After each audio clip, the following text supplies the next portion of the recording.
Bismillah ar-Rahman ar-Rahim, salam alaikum wa rahmatullahi ta'ala wa barakatuhu. Que la paix soit avec vous, où que vous soyez, qui que vous soyez la bienvenue. On termine, Inch'Allah, ensemble. D'abord, je tiens à vous remercier pour votre suivi, pour vos réactions. J'espère que je vous apporte quelque chose qui peut vous aider. C'est pas grand-chose, mais c'est quand même quelque chose, au moins un grain de gaieté, un grain d'ouverture dans l'espace qui peut vous offrir énormément de portes.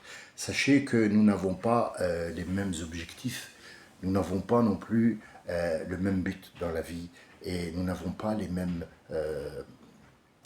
points de vue. Mais nous avons un seul son. C'est le son de la divinité qui t'appelle et qui te dit « Viens, je vais te faciliter la vie ». Ce passage qui est obligatoire, ce passage dans cette vie-là, c'est juste un passage. Ne le prends pas au sérieux, mais en même temps, prends-le au sérieux, parce que tu dois aller de l'autre côté. Et ce passage-là, c'est une préparation pour qu'on sache est-ce que tu es apte à être récompensé ou apte à être puni. C'est tout ça. C'est tout simple. Al-mal ou al-banoun.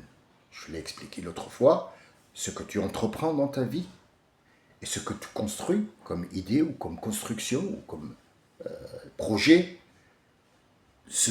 dans cette vie, c'est que de la décoration. Ce qui importe, c'est autre chose. Mais sache qu'il y a une prière. Et cette prière, ce que tu ne fais pas à genoux, ce que tu ne demandes pas à genoux pour être humble devant ton Créateur, écoute bien, ce que tu ne fais pas à genoux va te fatiguer quand tu seras debout. Sois humble, mets-toi à genoux devant juste ton Créateur. Et tous les problèmes seront résolus. Parce que ce que tu es en train de faire, tu es en train de faire une prière. Cette prière, c'est un appel.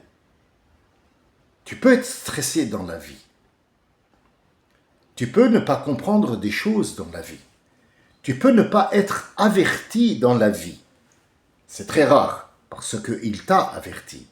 Même quelqu'un qui habite en Amazonie, dans la forêt, il lui a donné une matière grise pour se dire c'est quoi cet arbre. Alors il a deux solutions. Où il va chercher c'est quoi cet arbre, donc c'est pas lui qui l'a créé, lui il fait partie de ça, donc il y a un créateur, donc il est à la recherche de ce créateur. Son créateur il va entendre. Il va entendre. Et c'est pas une prière, il va intercéder ou pour lui ou pour autrui, mais pour autrui, il faut l'autorisation d'Allah. Le verset de la chaise, il dit, c'est qui d'entre vous peut intercéder auprès d'Allah sans que lui ne donne l'ordre?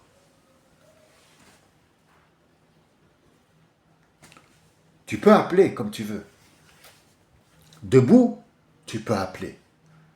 Mais le ciel ne répondra pas. Ce qui répond, ce qui va te dire présent, c'est toute la fatigue du monde, tout le stress du monde. Toute la merdouillasse du monde va répondre au présent. Parce que tu n'es pas en train d'appeler Dieu, tu es en train d'appeler une autre divinité qui s'appelle l'argent, le cousin, la tante, le président, le voisin, le copain, la femme, l'enfant. Mais tu n'as jamais appelé Dieu. Si tu as appelé Dieu, appelle-le comme tu veux, le ciel peut-être, pour toi, il t'aurait répondu. Notre prophète, il dit, alayhi salatu salam, j'ai posé la question à Dieu, je lui dis, Ya Rabbi, toujours Rabb, le mot Rabbi, Rabb, c'est toujours concernant la donation. Quand on s'adresse à Allah, officiellement, on dit Allah, parce qu'on s'adresse à un Dieu. Puis après, on l'appelle par son nom, puis après, quand on demande, on dit Ya Rabbi. Rabbi, c'est pour la donation. Allah, c'est sérieux. Allah, c'est sérieux. Allah, Ya Rabbi, j'ai un problème. Oui, je te donne ce qu'il te faut pour ton problème. Mais il n'est pas résolu. Tu as dit, ah, Ya Rabbi, je voudrais une voiture pour aller travailler. Tiens, mais tu n'as pas travaillé. Eh oui, tu l'as acheté. Il est où le travail? Je ne sais pas, j'ai demandé à Rabbi. Non, non, tu as demandé à Rabbi. Il t'a donné. Mais tu n'as pas demandé à Allah. Tu ne l'as pas appelé par son nom. Par exemple, aide-moi. À quoi? Tu crois qu'il t'a pas entendu? Non, il attend un cri de toi. Il attend que tu intercèdes auprès de lui pour toi-même. Il t'a donné ce Coran-là. Et donc, l'autre fois, on s'est arrêté à la récompense que c'est as-sabiqoun, ceux qui sont en train de faire une course, de se... moi je fais, toi tu fais, moi je fais encore plus, l'autre il fait encore plus. C'est une concurrence loyale, toujours, on parle de la loyale. Est-ce qu'il existe sabiqoun dans autre chose? Non. Non. Ça, on va les voir après. Là, nous sommes dans la première paire. Pourquoi paire? Sabiqoun wa ashabul yamin. Et il dit, ce jour-là, vous serez 3 paires. 3 paires. Les chaussettes, il y a 2 paires. L'être humain a 2 paires de mains. 2 paires de pieds, 2 paires de yeux, 2 paires d'oreilles, par 2, tout par 2. Et Allah, il dit, nous avons créé tout de 2, sauf 2 choses. 2 choses. Eh oui, il n'y a pas que 2 choses, mais les 2 choses qui sont connues, qui ont été créées d'une seule chose, c'est Adam, Hawa, Ève, Adam, et la troisième que tout le monde connaît, et qui a viré vers le cauchemar, c'est Isa ibn Maryam, Jésus. Crie. Alors, je ne sais pas s'il crie, mais Jésus n'a jamais crié. Alors, quand quelqu'un vient vous dire Jésus crie, je dis moi aussi je crie. Moi je crie plus fort que lui. Mais tu parles de quel Jésus? Jésus le portugais qui est, ou Jésus qui? Le prophète. Alors, appelle-le pour son nom. Isa ibn Maryam. Al-Yassoua. Jésus Al-Yassoua. Pas cri. Cri, ça ne veut rien dire du tout. C'était une information au passage. Nous passons directement maintenant les Ashab al-Yamin, la paire. Pourquoi une paire? Parce que tu ne peux pas créer quelque chose d'une seule chose. Allah fait en sorte que tout est déchiffré et tout vient d'un mâle et une femelle. Mâle, femelle. Même la prise électrique, il y a un mâle et une femelle. Un qui va donner et une qui va réceptionner. Sûr. Même les idées, oui, même les idées. Les neurones.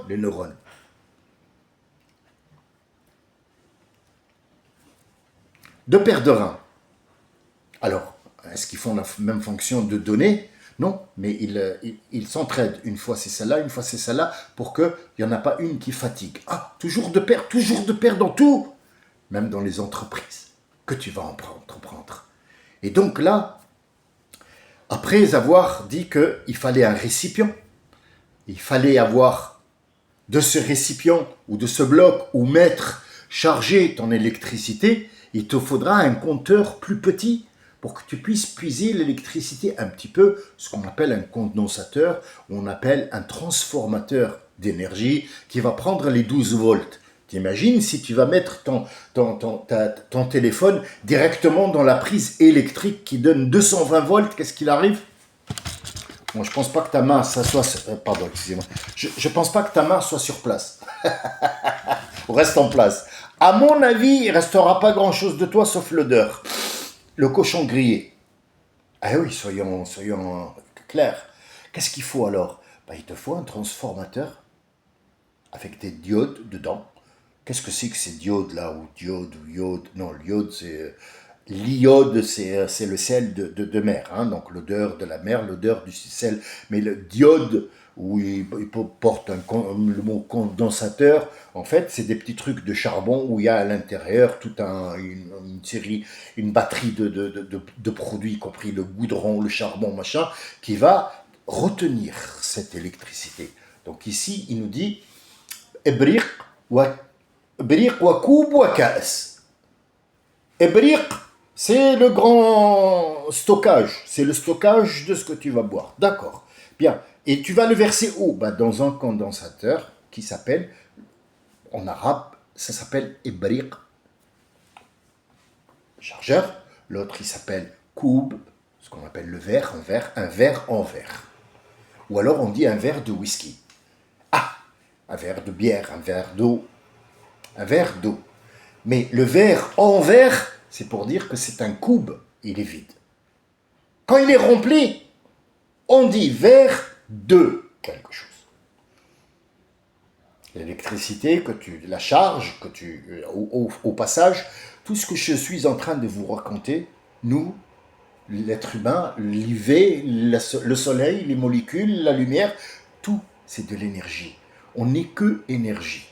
On n'est que de l'énergie, avec des cellules qui sont vivantes avec de l'énergie. Le jour où tu n'as plus d'énergie, on te coupe l'électricité, il n'y a plus rien qui fonctionne à la maison.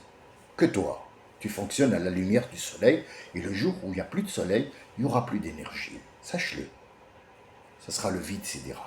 Pour l'instant, Ashab al-Yamin, ceux qui entreprennent quelque chose dans la vie, il y a des conditions à faire, des conditions au début, il y a la charge et où tu mets ça, et troisièmement, maintenant, c'est la récompense. Donc, ils ont ce qu'on appelle al-fawakah, les fruits de ta semence, les fruits de ta semence, puis après, c'est la viande qui représente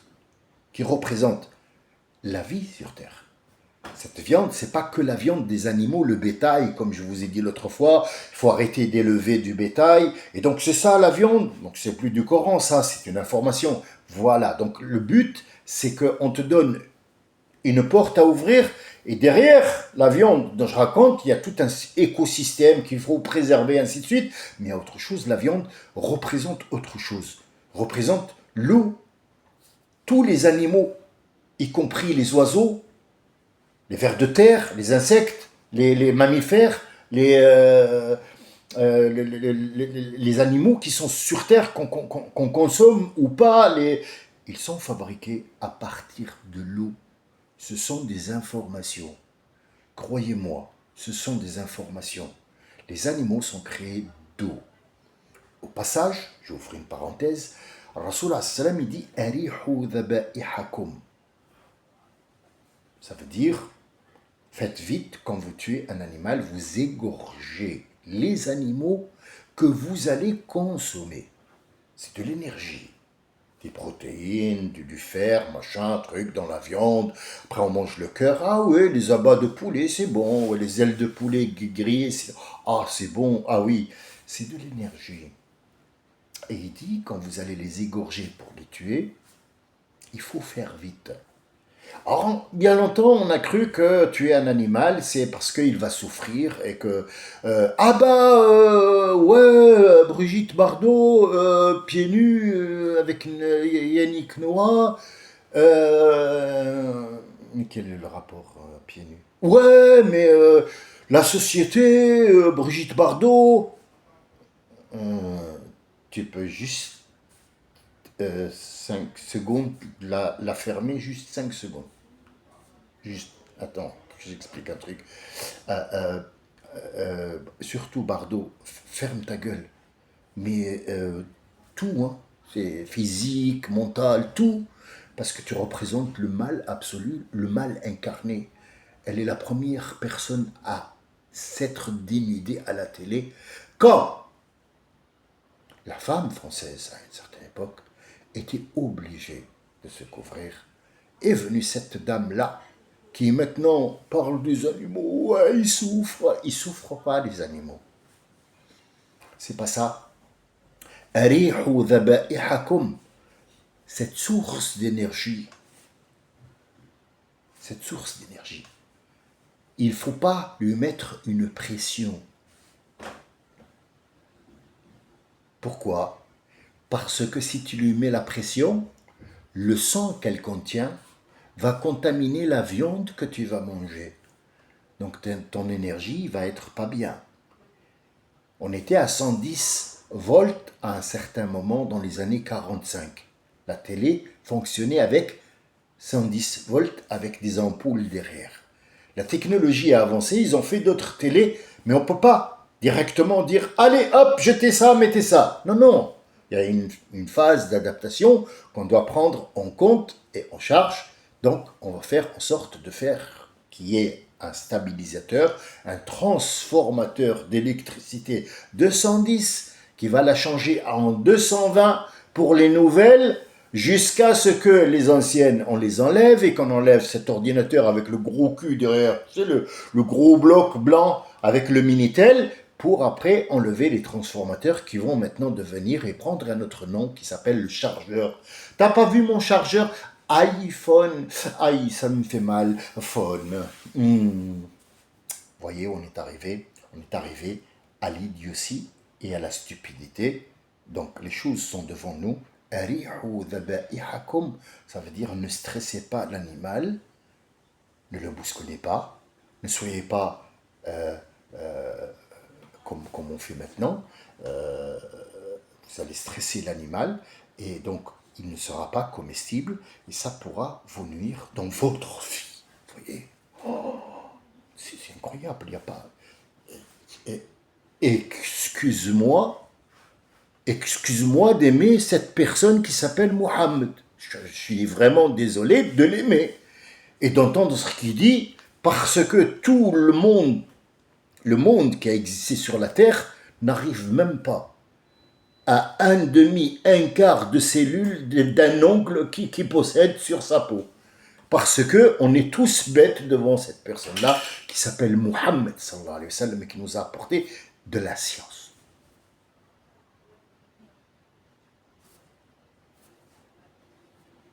Chaque mot qu'il prononce, c'est un enseignement.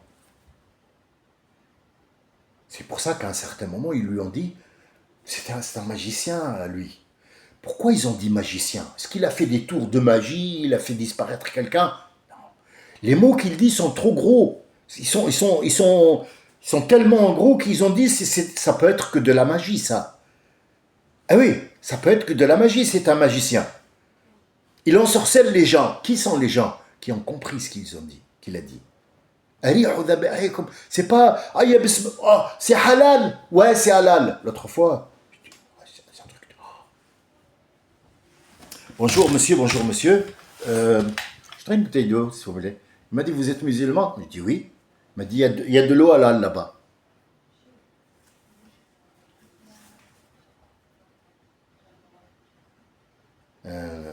Comment? Je n'ai pas compris. De l'eau quoi? Halal.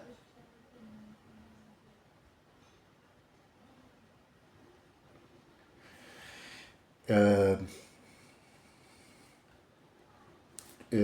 l'eau qu'on a égorgée en disant Bismillah ar-Rahman ar-Rahim. C'est quoi halal? Bah, je sais pas, c'est écrit halal dessus. La supercherie. On est arrivé à jouer avec ça. À jouer avec ça. On joue. Mais alors, qu'est-ce qui se passe quand on vend du bétail? Vous avez assisté à une vente de bétail dans les pays nord-africains? Vous voulez que je vous raconte ça? Alors déjà, nous, on ne parle pas en cri. Il faut le savoir. Nous, on ne parle pas. On crie. Ça va, Mohamed, Wallah, alhamdoulilah, ça va, tranquille, la baisse, voilà. Ils se bagarrent. Non, ils se disent bonjour. Putain, mais alors, quand ils se bagarrent, ça fait quoi? Ah bah, il y a des morts. Hein. Il y a des morts. Bah oui, c'est clair, net. Mais alors, quand tu commences à commercer, à vouloir un petit peu marchander, Je le jure sur Allah, je le jure sur Mohammed, je le jure que j'ai rien gagné de tout. Mais si tu n'as rien gagné, tu fais quoi dans le marché? Si toi, tu n'as pas gagné, tu viens de me dire que quand tu as vendu le mouton, tu n'as rien gagné. On est bien d'accord. Tu viens de me le dire là. Tu fais quoi? Tu continues à rien gagner? D'où tu... Est-ce que tu as déjà vu quelqu'un qui achète des tomates à 2 euros, qui les revend à 50 centimes? Non, mais explique-moi, parce que moi j'ai des cornes là. J'arrive plus à te suivre, parce que tu vas me rendre... on dirait un âne qui fume du crack. Si tu n'as rien gagné, pourquoi tu vends la bête? Wallah, je le jure, sur Mohammed, sur l'islam, sur la Mecque, sur la tête de ma mère, la première, ma deuxième mère, ma troisième et ma quatrième mère, que j'ai rien gagné. L'autre lui dit, je te jure, sur ce qu'il y a de plus précieux dans la vie que Mohammed, le Coran, que j'ai que ça. Tu mens. Le reste, il est là. C'est pour acheter encore des choses. Tous ces cris, tous ces mensonges, tous ces trucs, la bête, elle est en bas. Elle est plus comestible. Elle est plus. Ça devient haram. Cette bête-là, elle devient haram. Tu peux la manger dans un abattoir français, mais la viande que tu manges ici, c'est que de la viande abattue par une machine. Et même si c'est pas une machine, j'y suis allé moi-même pour voir un petit peu comment ça se passe, pour être sûr. Pour être sûr. Donc j'ai trouvé un mec, c'est vrai, il a un truc sur le front là, comme quoi musulman, mais alors tellement il travaille, tellement ça devient de la routine. Alors la vache ou le mouton, ou surtout les vaches, ils passent attachés des pieds, la tête en bas, et alors elle passe, il tranche la tête, il passe, elle tranche la tête, il passe, tranche la tête, et ils croient que ça s'appelle halal. Parce que le sang coule. Oui, non, mais moi je suis d'accord pour que le sang coule. Même si tu n'es pas musulman, il faut absolument vider la bête de son sang. Après, ceux qui aiment le sang, ils le savent très bien qu'ils vont tomber malades et ça sera des maladies. Le boudin, peut-être c'est bon, moi je ne sais pas, mais il a l'odeur du fer parce que c'est du sang, il y a du fer dedans. Donc tu manges ça, sec ou mouillé, cuit ou pas cuit, à un certain moment tu vas tomber malade, il faut le savoir. Mais ce qui est important, le halal, c'est que cette bête-là, tu vas nommer Allah dessus, parce que chaque chose où Allah n'est pas nommé dessus, c'est que tu la manges au nom de quelqu'un d'autre, ça devient une association.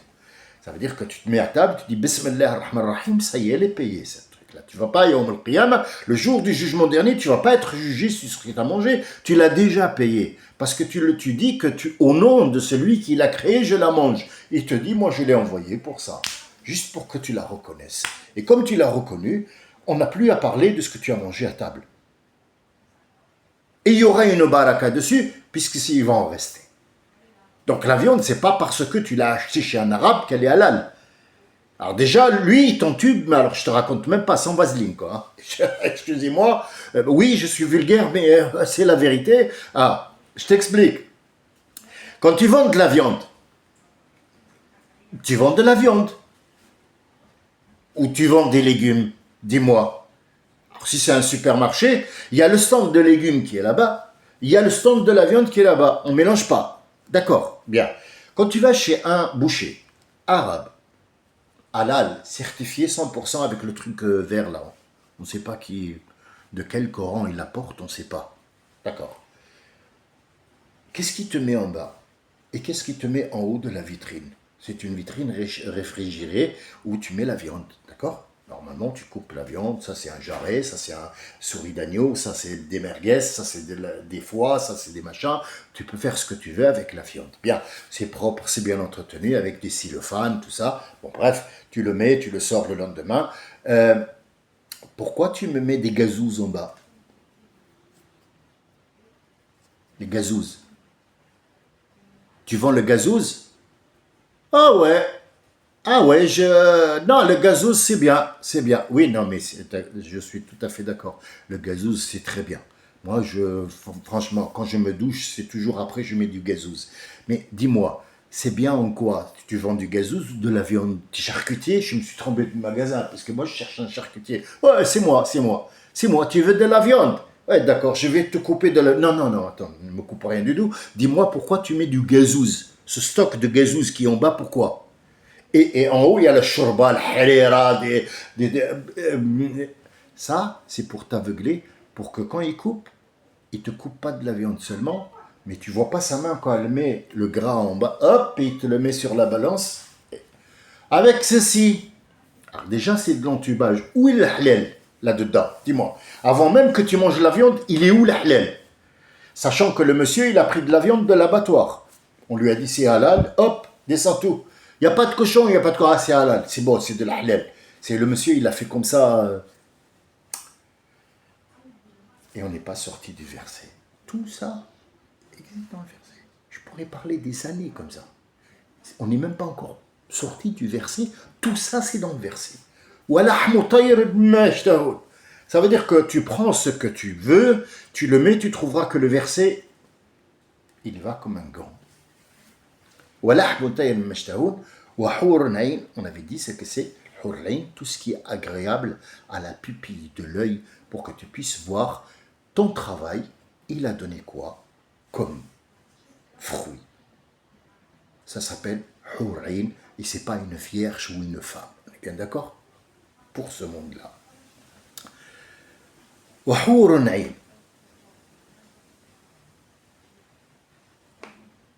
Ce Ain, Hur al-Ain, il donne l'exemple, un exemple qui est concret de notre vie à nous. Ka'amthal al-lu'lu' al-maknoun. Alors quand on voit ça veut dire qu'il est connu. On dit Ar-Rahman, Ar-Rahim, Al-Maliku, Al-Quddus. Alors si on enlève Al de Allah, qu'est-ce qui reste? Il reste l'air. Al, Alif, Lem, deux lettres. Le L, enfin, c'est pas l'équivalent, mais puisque vous parlez français, je voudrais mettre une petite image, comme ça vous pouvez imaginer les lettres qui ne correspondent pas. On est bien d'accord. L, c'est pas le L français, non, mais bon, disons que c'est la même prononciation. L, ce sont deux lettres. Elif, le bâton A, et le L, qui sont toujours devant. Par exemple, porte, on dit El-Beb. El-Beb, la porte. Ah, là, oui. Pourquoi? Ben parce qu'on parle de cette porte-là. Mais quand on parle d'une autre porte, ben on dit une autre porte, ou alors on dit porte, ce qui n'est pas vraiment équivalent. Vous voyez, quand on traduit, la traduction, elle n'est pas fiable pour l'arabe. Elle, ça s'appelle en arabe mu'arraf. Il est connu. Quand on dit elle, beb, on parle de cette porte-là. C'est un pronom personnel, c'est pas tout à fait ça. Mais disons que c'est un pronom personnel. Ici, al-lu'lu' ka'amthal, comme les exemples, amthal et non pas mithal. Ils sont au pluriel. Ka'amthal, ils sont au pluriel. Pourquoi? Vous allez comprendre tout de suite pourquoi. Ka'amthal al-lu'lu' al-maknoun. Al-lu'lu', ce sont les perles. Les perles. Al-maknoun, caché. Maknoun, ça veut dire caché. Les perles, on les trouve où? Dans les huîtres. Qu'est-ce que c'est que ces huîtres-là?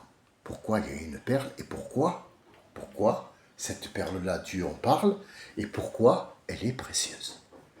À la base, cette perle-là, c'est une indigestion de l'huître qui est la reine des crustacés parce qu'elle contient tellement de bienfaits pour l'être humain que ton cerveau il va s'arrêter à un certain moment. Et en plus, elle fait une perle qui est un objet très cher et très rare pour qu'il y ait un commerce. Et il l'évoque pas une seule fois dans le Coran, mais plusieurs fois.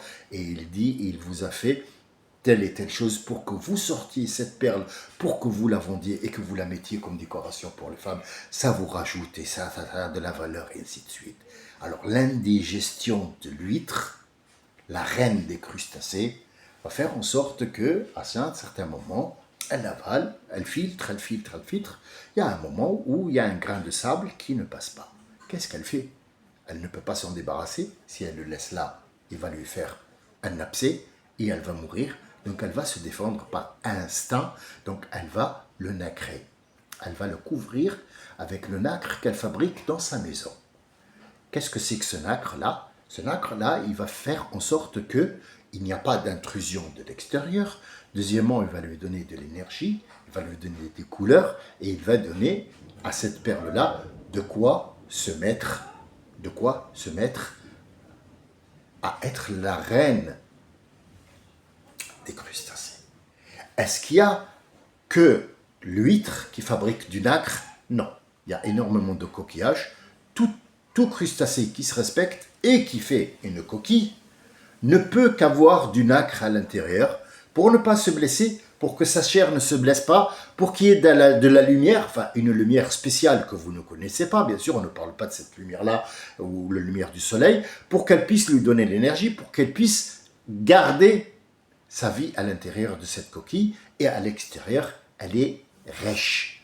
Elle est de la couleur de la pierre pour qu'elle puisse être bien dissimulée, pour qu'elle puisse être camouflée, pour qu'elle puisse pas être attaquée par les mangeurs d'huîtres ou de coquillages ou quoi que ce soit au bigarnon. À un certain moment, elle devient, comme on dirait, oui, j'ai une verrue. Ah, cette verrue, elle va grossir, grossir, grossir. Et à chaque fois, elle le couvre d'une couleur, d'une nacre, de nacre, de nacre, de nacre, jusqu'à arriver à une taille qui va s'adapter avec l'espace qu'elle a.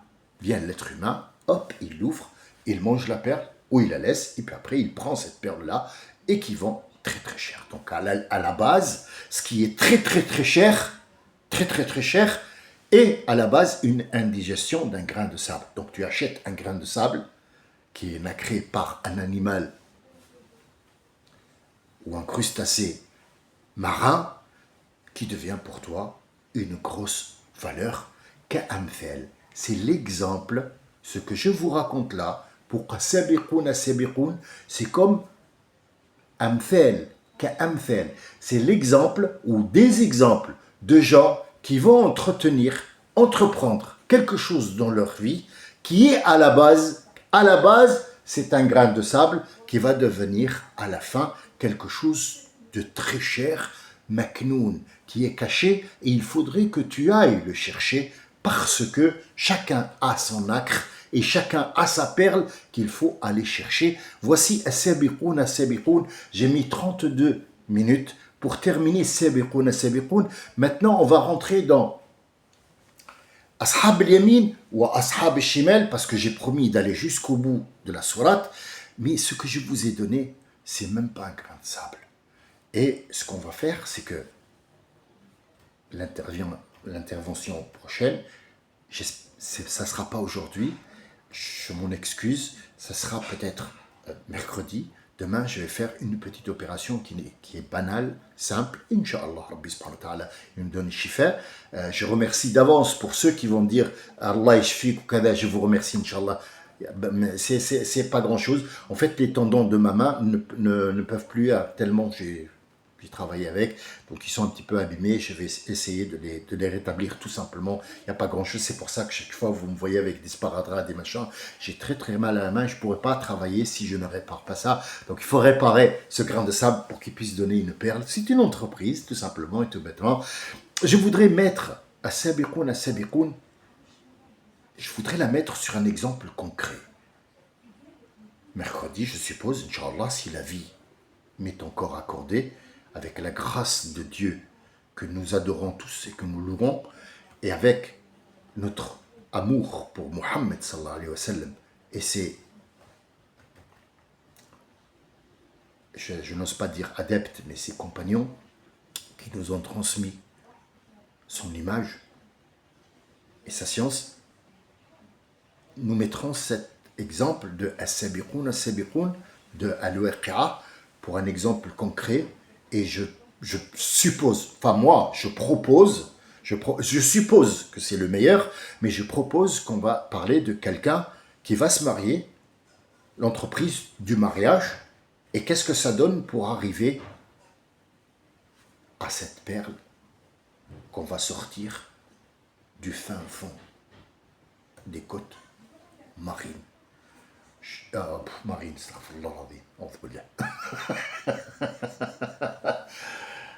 oui, non, c'est le seul nom que j'aime pas du tout, du tout, du tout. J'aime bien. En fait, tellement elle l'a menti, sa bouche, elle commence à aller vers la. Tellement elle ment, regardez-la bien, elle ment, elle a volé les gens, tellement elle a la bouche. Et ce sont les signes qui apparaissent. Sima'uhum ala ujuhihim. Leurs signes, tous les signes qu'ils font apparaissent sur leur visage. Subhanallah al-Azim, il n'y a pas un seul homme politique que tu peux regarder tranquillement. Il faut qu'il te dégage quelque chose de... Parce il est bâti sur le mensonge et sur le vol. Et alors, cette Marine, regardez-la bien, elle a la bouche qui part vers l'oreille, tellement elle ment. Regardez, vous ne me croyez pas, regardez. Vous l'avez tous les jours à la télé. Elle va sauver tous les Français. De Villepin. Oui, donc, oui, de Villepin, oui, les Français. Écoute, pourquoi tu fermes pas ta gueule? Qu'est-ce que c'est un Français pour toi, de Villepin de merde? Non, de Villiers, pardon, de Villiers. Pas de Villepin, de Villiers. Il fait signer une pétition. Parce que les étrangers, ils nous laissent notre France. Pourquoi t'es beau, toi? Tu t'es vu dans la glace? Franchement, est-ce qu'un jour tu t'es vu ou t'as entendu ta voix? Franchement, quand je t'entends, j'ai envie de faire caca. Excusez-moi de ma franchise. Je suis franc. Quand je l'entends, je vous jure, j'ai envie d'aller aux toilettes. Je sais pas. C'est un laxatif pour moi. Tu vois, il parle de la France parce que les Français, nous, on est... Jésus crie. Oui, moi aussi, je crie. Il n'y a pas que Jésus qui crie, moi aussi. D'accord? Ça, c'est une. Deuxièmement, qu'est-ce qui fait de toi un Français? Ta gueule pourrie? Elle est pourrie. Qu'est-ce qui fait de toi Français quoi? De quoi? De quoi? Qu'est-ce qui fait de toi? T'as des valeurs, toi? T'en as pas, t'as volé la France, tu l'as volée pour avoir le Puy du Fou.